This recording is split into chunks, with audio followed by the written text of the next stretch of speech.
Hello everyone. Welcome back to some more CCA Season 5. We're coming back at you with a Division 4 matchup this time. The WPI Grizzco Union Busters of Worcester Polytechnic Institute going up against C# Major of Kansas State University. Both of these teams are in a fairly interesting spot, WPI being 3-0 in the season currently, one more win and they'll secure that playoff spot. And C# Major going 1-1 the season currently. Hoping to get another win here, otherwise things might be a bit interesting for them going into the rest of the season. But besides that, I'm here joined by my colleague AJ. Any thoughts on these two teams, as it looks like we're about to hop into the first game, like, right away?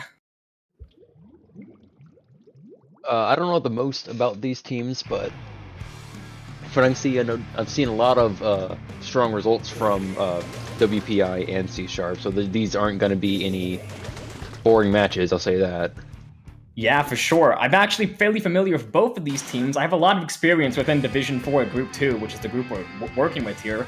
So I'm fairly familiar with both of these teams. For instance, I know WPI likes to pull out a lot of crazy bold weapons, and we're seeing that immediately on this first game on Mahi Zones, with the unconventional red pencil, not the more common blue pencil, as well as a dynamo roller. Definitely pretty interesting. But both teams are trading picks left and right. C# going to get an early advantage, and it looks like they're moving to take a bit more space and get a bigger push going. Yeah. I also like seeing the V try on the side of C# over there. As a try-slash streaming myself, I love to see it. Yeah, for sure. WPI is rallying with the Inkjet as well, taking a lot of space, pushing C# all the way back. Last one's isolated on their snipe up there. WPI is going to take the lead here, although it's looking like they're opting to play things a bit more passive, staying further back, waiting out the strikes, painting over it beautifully, and if a cooler online as well, this could give them the momentum they need to really push up forward and take a lot of space. Yeah, that Dan was exerting a lot of pressure over on the right side, though. For sure. C# is rallying here, trying to find some picks, to get some momentum, but the Inkjet is just too much for them to handle. They are going to flip the zone, so WPI is going to have a fairly substantial penalty to work through here.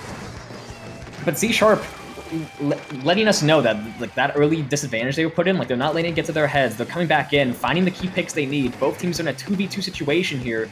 It's anyone's guess where this game might go from here.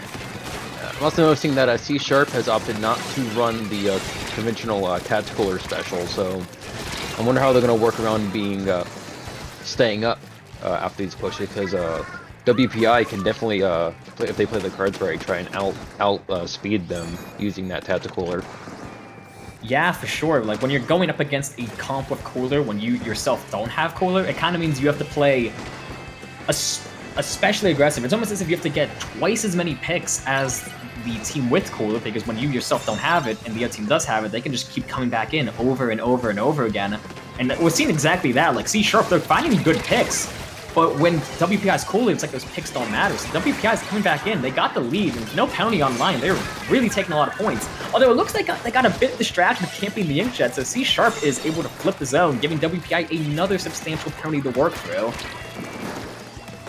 Oh yeah, definitely.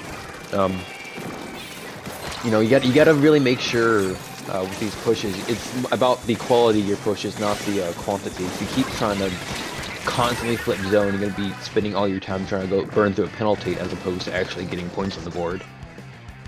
Yeah, for sure. Both teams seem to be locked in a bit of a neutral position. I say that as WPI actually goes 2 down. Strikes online as well. That's definitely going to scatter WPI, force them back a little bit. Although WPI is going to have rain coming in, it's going to be difficult for C# to hold zone. They did just lose it. And if them being 2 down, the other 2 stuck in a corner here, this might be bad for C#. They're going to have to come together, really regroup, and push the zone as a team here if they want any chance of turning this game around. Because it seems like they're just unable to find the momentum they need to not only take zone, but hold on to it for long enough to get past their penalty. Definitely, and without their cooler respawn, it's going to take even longer for them to fully regroup together. As well as that, they're going to be taking special penalties, so they got to spend time painting for specials to retake. We see an Inkjet come out from the Tri-Slosher, but it's going to get shut down very quickly. It didn't have a lot of team support. WPI is really running away with this game, and they're going to run it all the way down for the knockout in a fairly decisive win, I think. That was a really strong showing from WPI. The support they had from cooler just gave them unmatched tempo that C# was unable to keep up with. So we might need to see some adjustment in C# strategy if they want any chance of being able to keep up with WPI, but it's still early in the set. That first game, first impressions do matter, but it's still early in the set. They have plenty of time to adapt to WPI strategy and try to turn the set around. Yeah, they definitely shown that they are a force to be reckoned with. You know, they've shown we're coming in hot, and it's gonna take a lot to take us down. For sure. And we're Anyways, seeing the sub come in as well. It seems.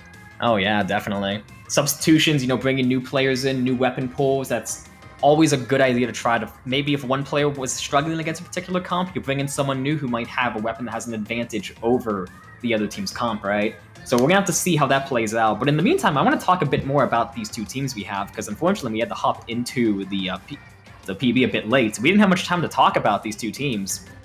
But going into like WPI's keys to victory, right? A lot of fairly standard things, coordinating movements, combos, and play-ins, synergizing pushes with specials, and oddly enough, their third key to victory, which is don't eat rat poison mid-match. I'm not sure what they're getting at, but it's definitely a very important tactic to have on lockdown. And then for C#, AJ, do you want to take this side of the prep sheet? I mean... Yeah, as we see, C# seems to already have had to reschedule a game with a pretty even record of 1-1 here. And seems they're big on synergy, which is always important in a comp setting. You can be as skilled as a player as you want to be, but if your team lacks synergy, you're all going to end up going down on your own instead of making plays together. I also especially love the key to victory using team-specific callouts that stick in the brain. Like, it's so Jover, go Rabbit Dog, go. It seems like this is a team that has a lot of history, and they're very tight. Like, these weird personal callouts, they work specifically for them and their team, which seems to imply that they've been playing together for a long time and have a lot of synergy, which is something you love to see in CCA, right? Like, players have a shared history of playing together. And one other thing I wanted to mention about the two teams is that, again, I've been doing a lot of work within Div 4. Like, I know a lot of players in Div 4. And one of the things I thought was kind of interesting is that despite WPI having a very commanding lead in the group so far, being 3-0 in the season, they've actually gone on record saying that they're afraid of C#. So that first win they got over them might actually be a really big boon to their confidence, that they might be able to actually secure a win over this team they were feeling a bit intimidated by. But I digress. We're hopping right into Game 2 on TC Inkblot. Any thoughts on this map mode, AJ, as we see these two teams open up? TC Inkblot is definitely a personal favorite of mine. Coming back from Splatoon 2, it's always been a map mode that I feel like it's a very... a lot of people say it's overrated, and I feel like it's not the best that's out there, but I feel like it's still very strong with decent vantage points to fight that aren't too powerful.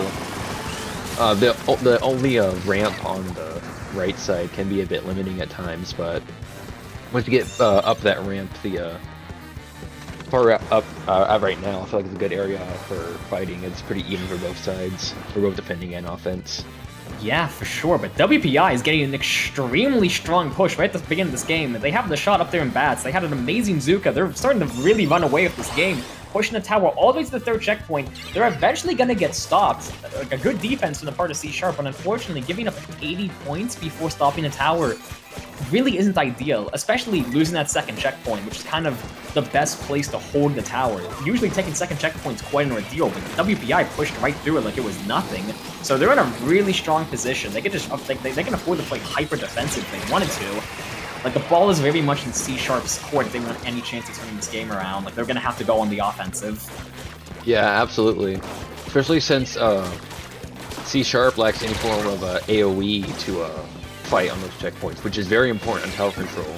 WPI has that S-Blast they can use to stall them, but best I see here would probably be the Inkjet or Crab special, nothing from the main weapons themselves.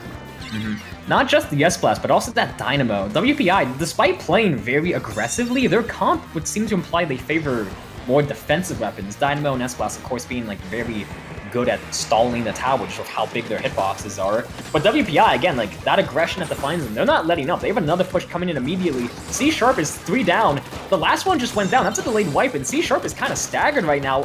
While WPI is taking the last checkpoint, this is really not good for C#. They're going to get wiped out with only 5 points up from the tower path. WPI is going to run it all the way down to the knockout. If that first match was a fairly decisive win for WPI, that was an extremely decisive win for them that time around. C# just couldn't find any momentum, and WPI just ran right through, got that amazing 80-point push like it was nothing. And then even when they got wiped out, they were just like, hey, what if we just did it again? And so they did it again and got that last 20 points. Unreal stuff from them. Yeah, I mean, that's the power of Tacticooler right there. If you time it right and pick your fights right, you just never, like, have to be down. You know? Like you're saying earlier, you gotta basically wipe them twice when they only have to wipe you once. It is difficult, for sure. So, I mean, if you're C#, hopefully, you, like, losing 2 games in a row, and especially losing a game like that, like, there's a decent chance they might be scrambling right now, but it's really important that they keep their cool here. They go into these next few games as if the score is still 0-0, because anything can happen, right? Like, TC Inkblot, maybe that's just a particularly strong map mode for WPI. As you mentioned, it is a very popular map mode, so WPI is likely played it a bunch. So, who knows? Maybe Sturgeon Rainmaker will be C#'s time to shine. Maybe this is their favorite map mode in the game. Who knows? But it looks like we're hopping right into it, if not much of a delay. So, I don't know, AJ, you have any particular thoughts on this map mode? Their favorite map mode, I might have a thing to say. Sturgeon as a map is kind of in the middle of the road for me. And Rainmaker's alright. For me, I'd say it's about, not super bad, not super good. Definitely better than some other maps, though, I'd say.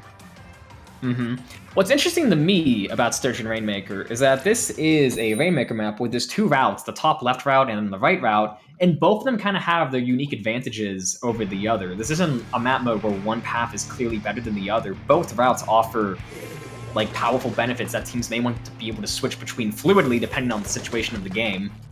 So it's going to be interesting to see which routes teams opt to take and when. But it looks like we're hopping right into the game. WPI still opting to, like, they're still pulling out some new stuff even now with a red zap and the ballpoint splatling. WPI's weapon pools are absolutely massive. Like, they play so many things, it's hard to keep up with at sometimes. And that makes it really difficult for C# to get used to, like, the strategies they're playing against. Because as soon as they get used to playing against one comp, it's like WPI pulls out a new comp that they have to learn all over again. Well, C# has changed it up quite a bit as well. They pulled out both the heavy splatling and the NZAP 85 now, finally opting to play cooler. Yeah, that cooler might be the thing they need to be able to match WPI's tempo. They got a fairly early stop on the Rainmaker, like WPI only pushing the score down to 70. And if a cooler online of their own, like, this could be their chance to come in and, like, really take some space, especially if an Inkjet on the right side of the map there. Unable to find any picks, unfortunately. And in come the super jumps off of WPI. It's gonna get a lot of ink back in their base they could use to try and score sooner if they get this pop here.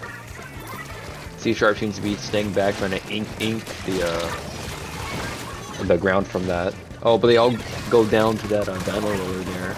And that try gets the last pick on the tower. Very good, those hitboxes. You can just reach up there with those. I liked that play from the 2 members of C# trying to take control of the spinner there. That's a beautiful shot from the Inkjet. That was, if they missed that, that could be dangerous. But, beautiful. Yeah, like, I liked the intent of the play up on spinner there, but unfortunately, like, running head first into a dynamo like that is definitely a risky play, especially if they have a sprinkler in front of them, which they could use as a temporary shield. So the dynamo was able to just clean the floor for them, found the critical picks they needed, which opened up the space for WPI to run it all the way down to that first checkpoint. Although C#'s defense, again, like, it's remaining pretty solid. Like, WPI got that first checkpoint, but they weren't able to find anything past the checkpoint. So C# is definitely not out of this game quite yet. Not, like, losing the first checkpoint first isn't ideal, but you're not quitting over this. Like, this game is definitely still winnable if they play their cards correctly. And Rainmaker's once again in WPI's hands.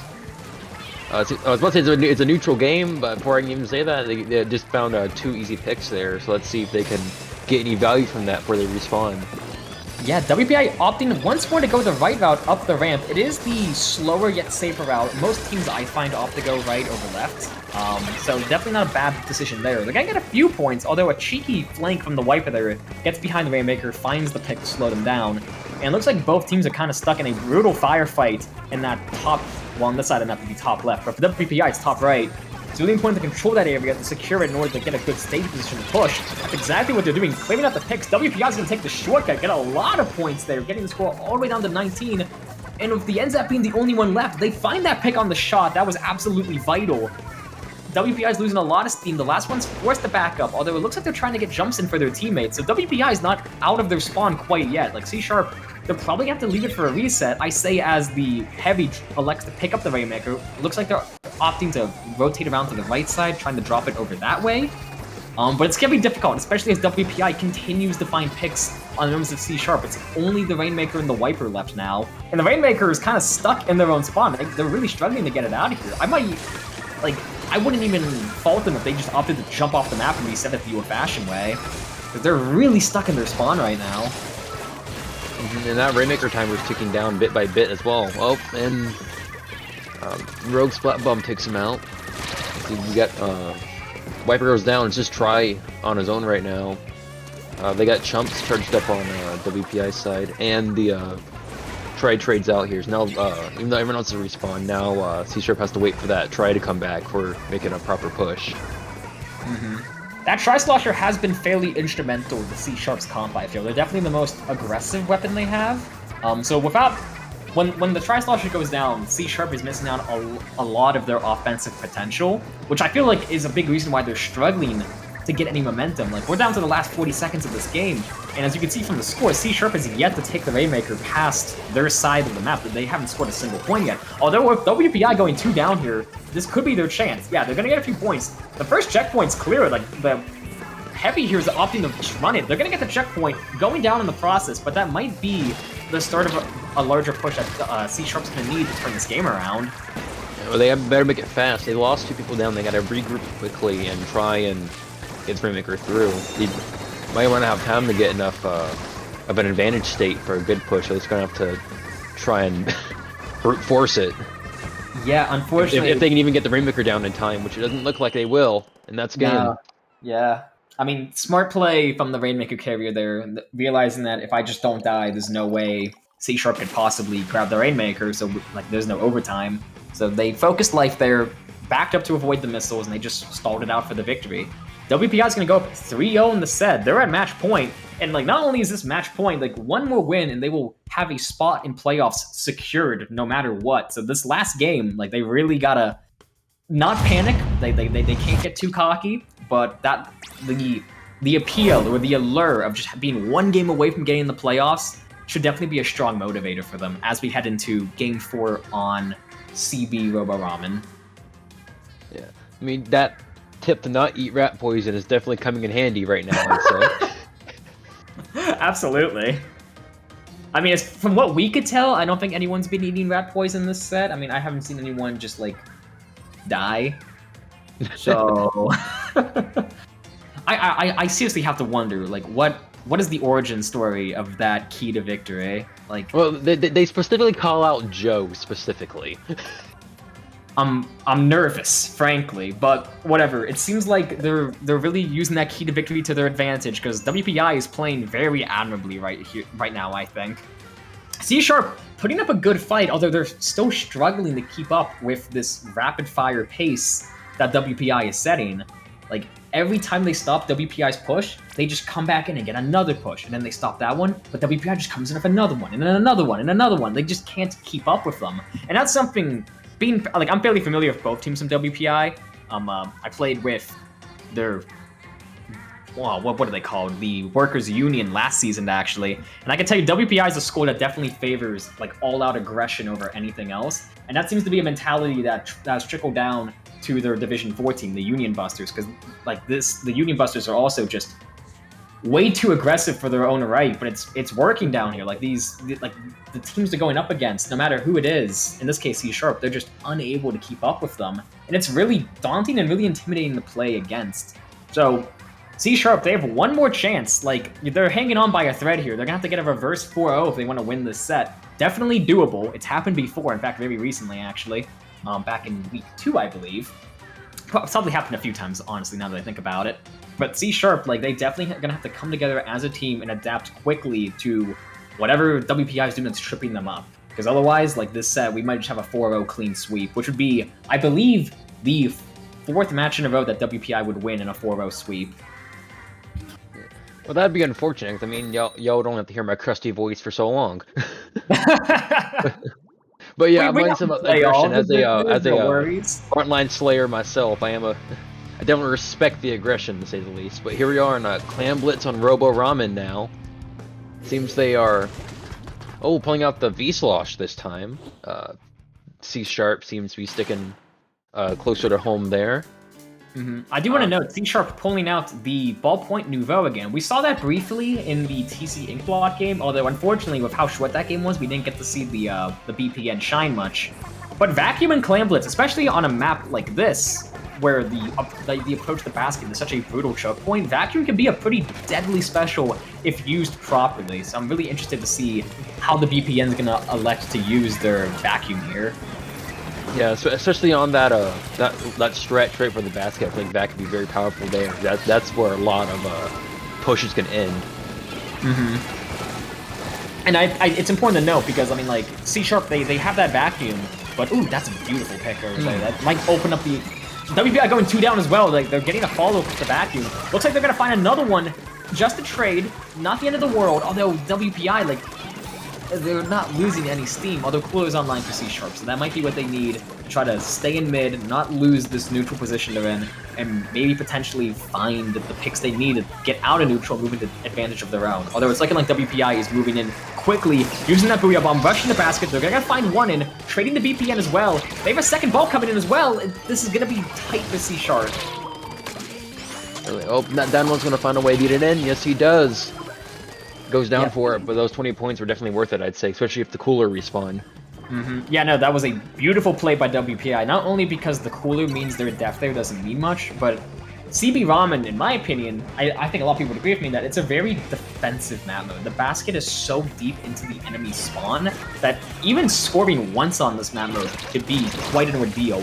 So not only breaking open the basket there, but finding a fairly significant follow-up, getting a score all the way down to 52, that's pretty powerful. Like, similar to that TC push where they got all the way down to 80, if WPI wanted to, they could opt to just play hyper-defensive here, and they could probably just win off that. Although, again, WPI, like, the aggression really is the name of the game with them. They're already giving up for another push. Holding onto the Booyah, waiting for them to respawn to maximize the value out of it, getting 2 more balls in, and they're not letting up. Like, not a single member of WPI is going down, while C-Sharp, they're in their own territory, and they're struggling to find the picks they need.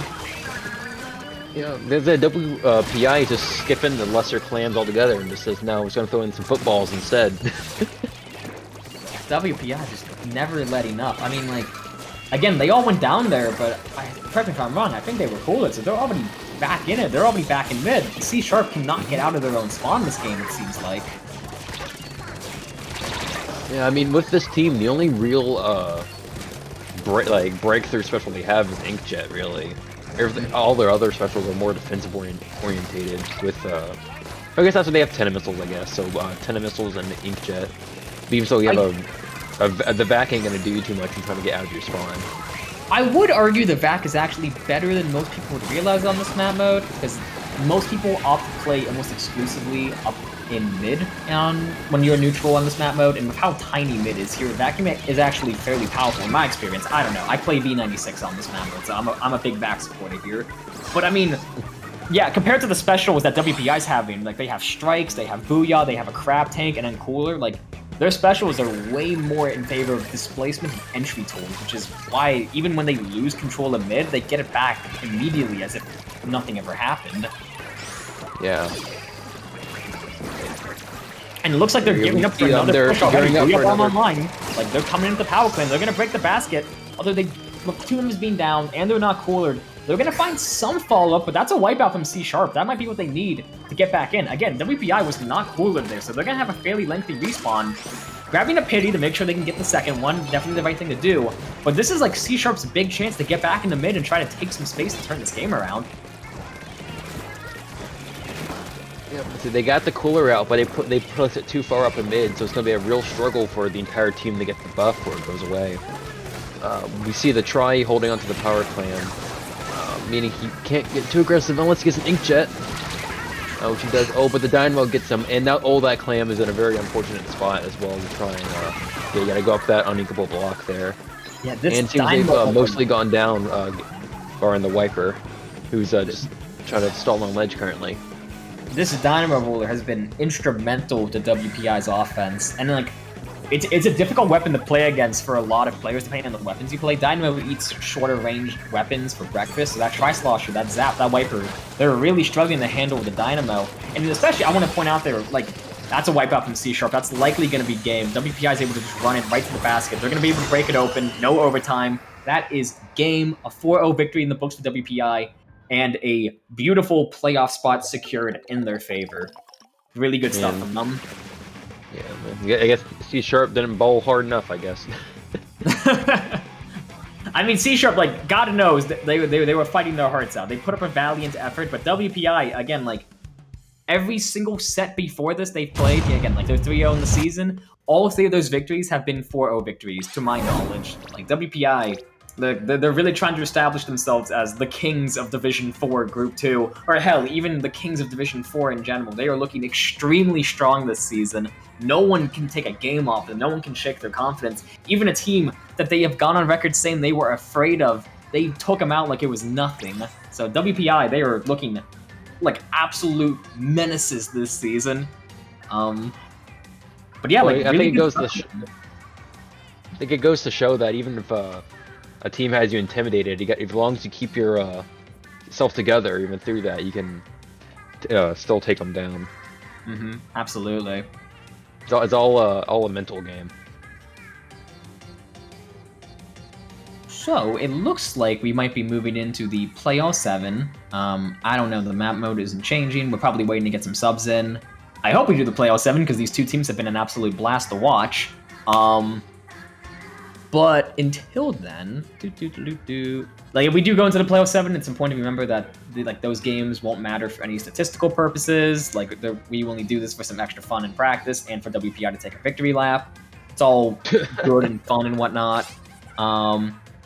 Okay, yeah. So we're doing the Playoff 7. We're getting some substitutions in. And it looks like both of these teams are giving up to hop into the planning stage. So while we do that, Barnacle Zones. Any thoughts on this map mode, AJ? It's a fairly contentious one, I would say. Barnacle as a whole, I'm a bit of a...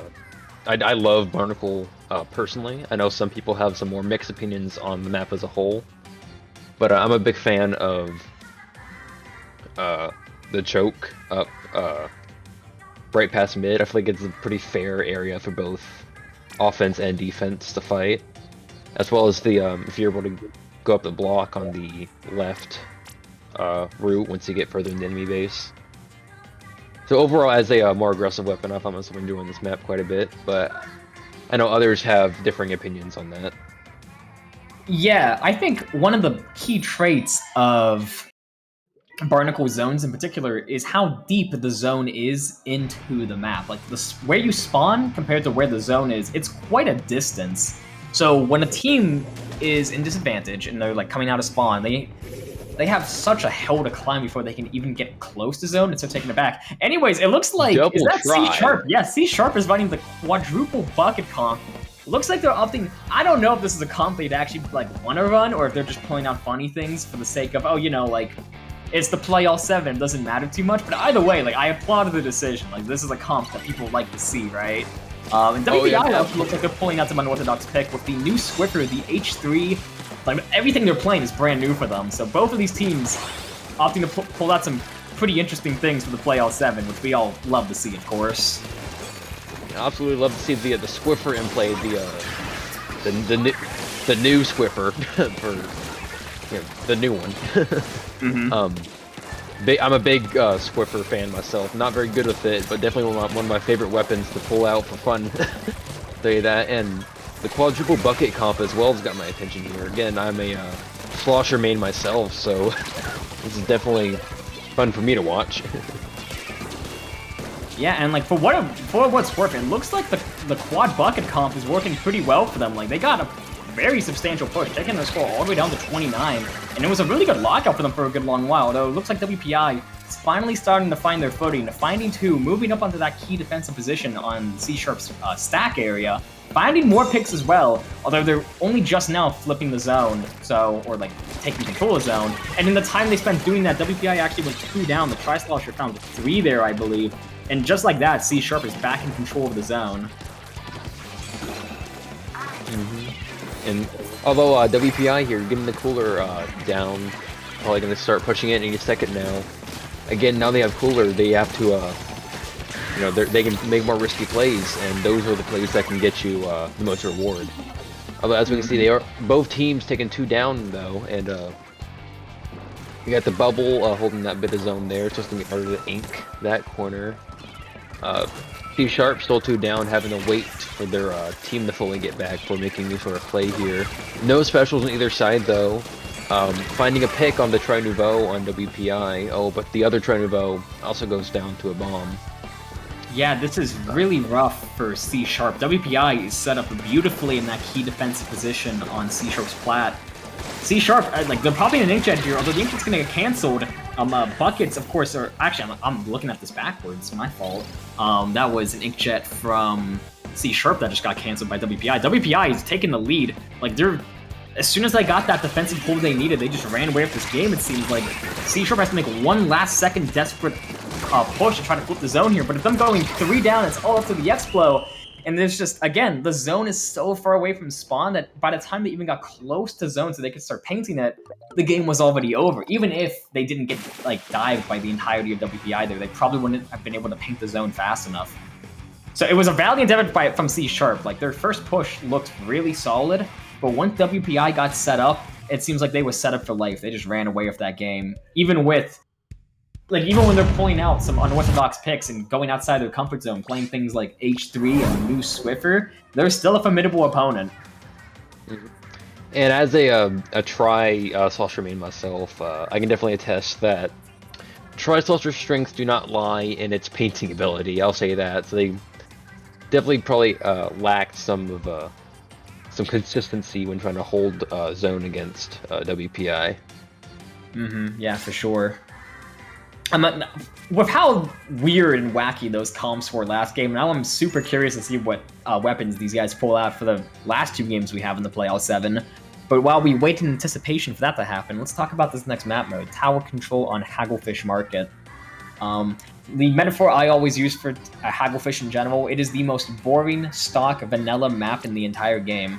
And that's not necessarily a bad thing, it just means that it's very simple. There's no gimmicks, there's no tricks, there's no weird thing you need to know about how to play this map mode. It really is just a straight line with 3 routes, left, right, and mid. So that often means the victor of any game on Hagglefish usually comes down to which team has better fundamentals and not so much which team knows how to play this particular map mode better. And that makes it really fun to watch, you know? So definitely interested to see what kinds of things they pull out here. I don't know, AJ, do you have any particular thoughts on this map mode? I think he sums it up pretty well. It's fairly stock, but I feel like that plays in its favor. Just a true, you know, nothing super unbalanced or unfair.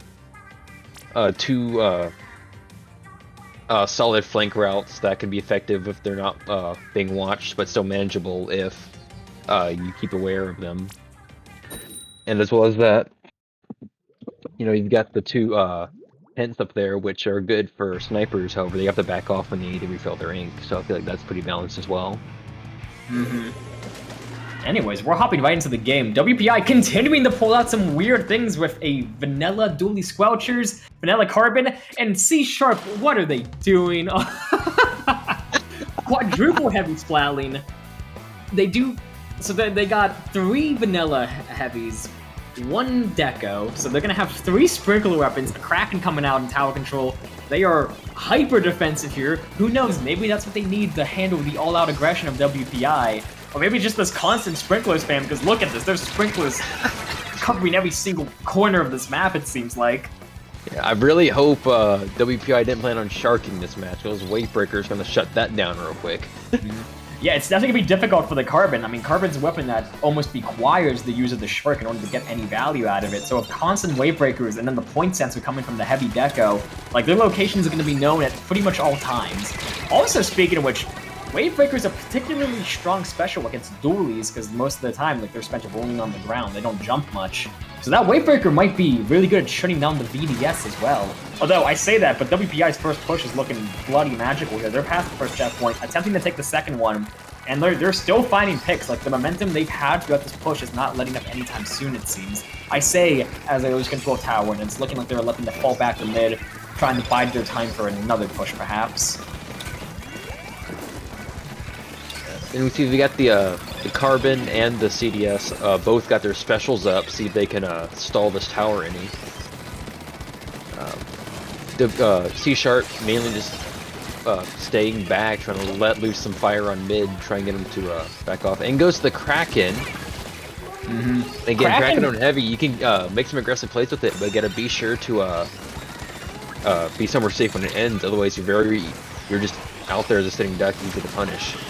Yeah, it's really important for backline weapons like heavy to be disciplined with their Kraken, because as we just saw there, it looks like they got a little bit carried away. They found, like, they created some space for their team. They might have even found a pick, I wasn't sure, but as soon as their Kraken ended, they got punished because they didn't back up in time. So, you know, it's an important thing to keep in mind with Kraken. Although I do like to see it in a mode that isn't Clam Blitz. I mean, these days, I feel like most people would say that Kraken is good in Clam Blitz, and only Clam Blitz.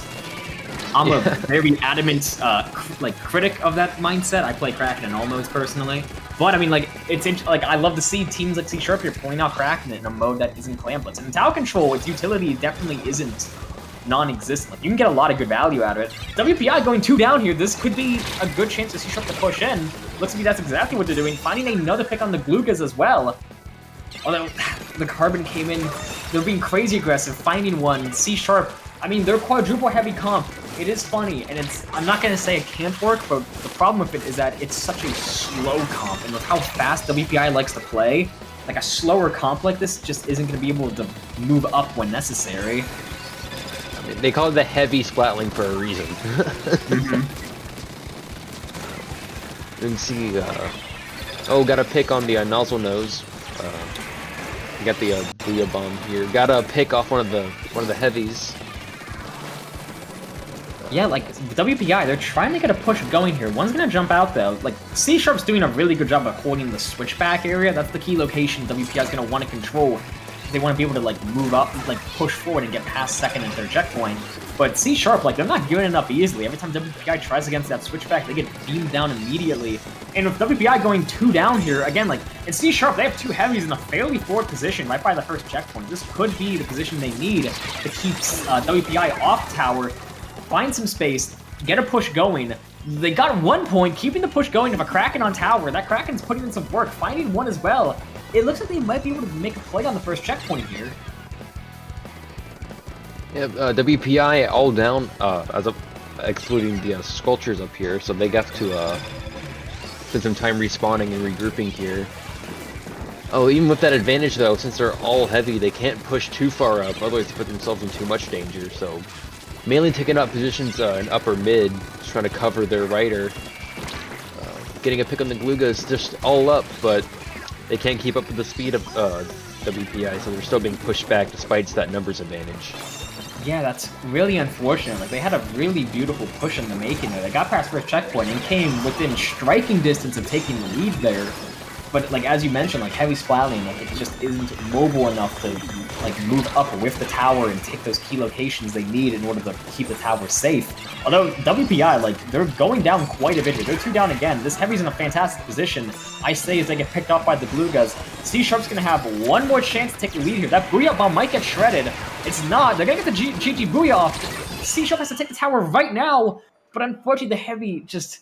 You know, it's not a frontline weapon. In a situation like that where you have to dive tower and try to take a fight at point-blank range, it's not going to go well. So WPI is going to take yet another win over C-Sharp. That's 6 wins in a row. It looks like they might be going for the fabled 7-0 sweep. Definitely a pretty powerful feeling to know that you can win all 7 games in the set list. And a fist bump for good measure. We'd love to see it.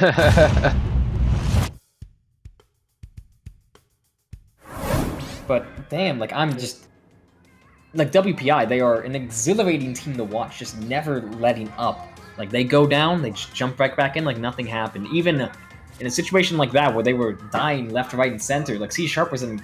Like, they were finding the picks they needed. I wouldn't be surprised, honestly, if WPI died more than C-Sharp that game, but they just... They know how to play to their strengths and mitigate the weaknesses of their hyper-aggressive playstyle, it seems.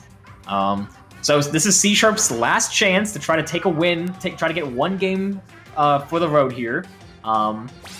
Humpback Rainmaker. I can tell you firsthand, this is a very strong map for WPI's comp. at least when they're playing the weapons they typically play. It's an extremely strong Dynamo map, so I wouldn't be surprised if we saw that Dynamo from Out come back out again. Although WPI has been opting to play a lot of unorthodox picks here, so who knows what they might pull out. All I know is if they play their normal comps, this is an extremely strong map for WPI. So C Sharp, if they're looking to take one game for the road here, they're going to have their work cut out for them.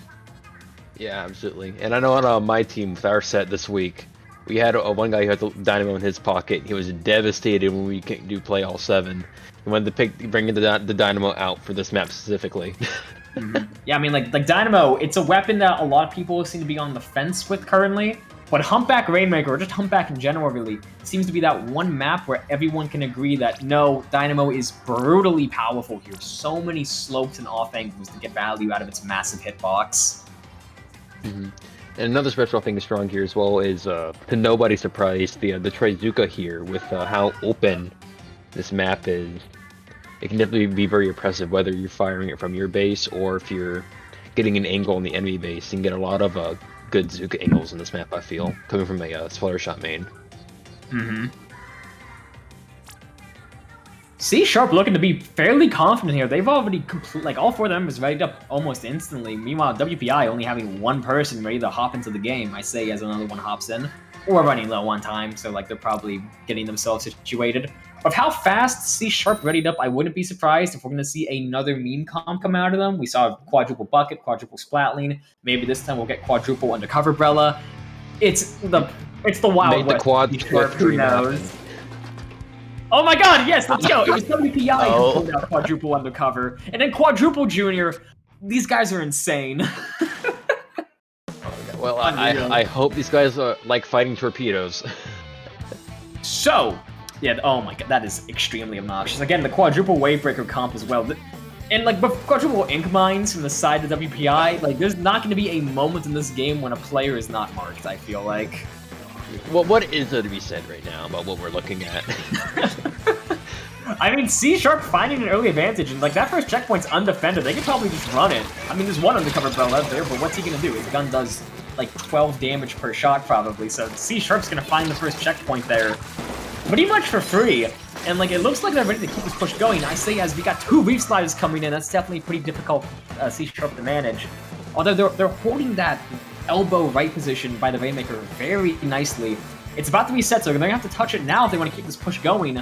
Looks like they're gonna opt not to. It's gonna go back to mid, so we're gonna have like 12 teams that have to fall back into neutral. Although just so many Reef Sliders coming out this map. I gotta say, I know we commented on how strong Dynamo Roller is on this map mode, which ended up being irrelevant because neither team ran Dynamo. But what I can say is that in addition to Dynamo, this is a particularly strong map for Reef Slider because of how many weird ledges and corners there are to like drop with Reef Slide out of nowhere with. So the quadruple Reef Slider from the side of WPI actually has a lot of merit here. And also Reef Slider is a very good special as well if you want to get a free pop on the Rainmaker shield. Just get a couple Reef Sliders up and there's nothing they can do to contest that. WPI doing a fantastic job pulling in the elbow area, or the far right position, whatever you want to call it. They're going to find that first checkpoint easily here, and if all the members alive, and a whole 3 Reef Sliders ready to go, like they're going to have a lot of momentum here. Popping the Rainmaker using the Reef Sliders, trying not to die to the constant torpedo spam. They got the lead, a very slight lead, but a lead nonetheless, although it looks like C Sharp is finally starting to clear them out of the elbow area. Yep, you got 2 undercovers down, and since neither team's running a cooler, we don't need to worry about respawn times being any different here. Although recover quickly enough. Trying to reslide into the Rainmaker, but it comes up slightly short. He ends up surviving. Oh, but the other undercover comes from an angle and gets that pick off on the Rainmaker carrier. Now seeing a 2v2 skirmish here, right by the Rainmaker shield. Oh my God! Oh, the Reef comes in! I mean, it was a really good play by C Sharp, I think. Like, the intent was strong there to go up the left route instead of right. But WPI, they noticed that quickly, they rotated around really decisively. And right now, like, they have a very clear path. They're just running the Rainmaker. They're just running. Finding a lot of points. Are they going to get the knockout here? There's only one left alive. The last junior, Jay, isn't going to be able to stop them. But WPI, they still have plenty of players alive, I say, as they go 3 down, actually. This last one is desperately trying to hold the line to get jumps in for their comrades. Although it's looking like they're those shields do momentum. Those shields do keep their jump somewhat safe at least, so it's able to get some in. But it's irrelevant as the Rainmaker just runs past all of them, leaving them in the dust. Oh, but gets intercepted by the last one. Will the other ones be able to regroup in time to get them for this? I don't know. Seems like they're mainly regrouping back in their base in the line of fire. Oh, Blade for the Reef Slider using the pistol as cover, but the second one comes in and takes him out. I mean, like, Reef Slider is so powerful on not Undertow. It is powerful on Undertow, but this is Humpback. Like, the Reef Slider is so powerful here that it's like, what do you even do in this situation? You're pinned back into a corner. There's a Reef Slider coming from both sides. No matter which way you go, you're gonna get blown up by one of them. This is a struggle for C# to keep up with. Even, like, every good opportunity they have, here's a rogue Reef Slider to come in and just blow up everything, right? Yeah. It looks like WPI, they're opting to play things a bit more defensively here with the Rainmaker, trying to find an opportunity to get another push going. They don't really need the push from here. I mean, like, their score of 4, like, being that close to a knockout, they have a very commanding lead here, so they could just play this defensively if they wanted to. But again, like, I feel like I've said that for every game in this set, for WPI, they never opt to play defensively. Why should they need to when their aggression is just too much for C# to keep up with?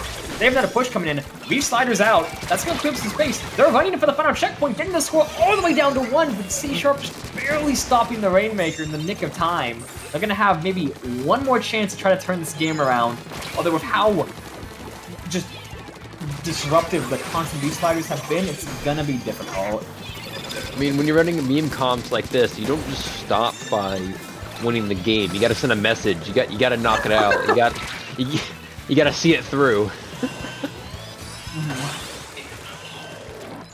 Oh, but that will be a wipeout on WPI. They're gonna take this lead. There's gonna be now. Yeah, I mean, they're gonna have one more chance here. They're still playing a bit back though, letting all the everyone respawn on them. I think their time has passed for a central push here, and the Reef Slider gets the Rainmaker, leaving a 7-0 victory on the side of the Grizzco Union Busters. Yeah, I mean, I would like to say that was a fantastic showing from WPI, and it was. That last game of Quadruple Undercover Umbrella definitely. I don't even know how to close out here, right? Like, what a final impression that left on all of us, I feel like. But either way, like, that is yet another 7-0 sweep for WPI. I might be wrong about this. I've since confirmed that, at least as far as 4-0 victories go, this was their 4th one in a row. And I might be wrong about this, but I'm pretty sure this is also the 4th 7-0 sweep, including the playoff 7 that WPI's gotten. So I saw someone in chat said WPI stocks are up really high right now, and I'm inclined to believe them. Like, WPI Union Busters are looking extremely strong in Division 4, just not letting anything up. But either way, I'd love to invest in those stocks there. Unfortunately, the shell machine has my soul. So. But regardless, congrats to WPI on yet another win and securing their playoff spot. I believe that makes them the 3rd guaranteed member, or the 3rd guaranteed team for Division 4 playoffs. So they're sitting pretty right now. They've made the dance, and now they just have to wait patiently. They got one more match to play in the group stage before they head off the playoffs. But until then, like, they're chilling, honestly. Like, they can take it easy for a little bit. Yeah, but still, you don't want to take it easy and then not get enough practicing. You got to keep your game up. You know, playoffs is what really matters. For sure.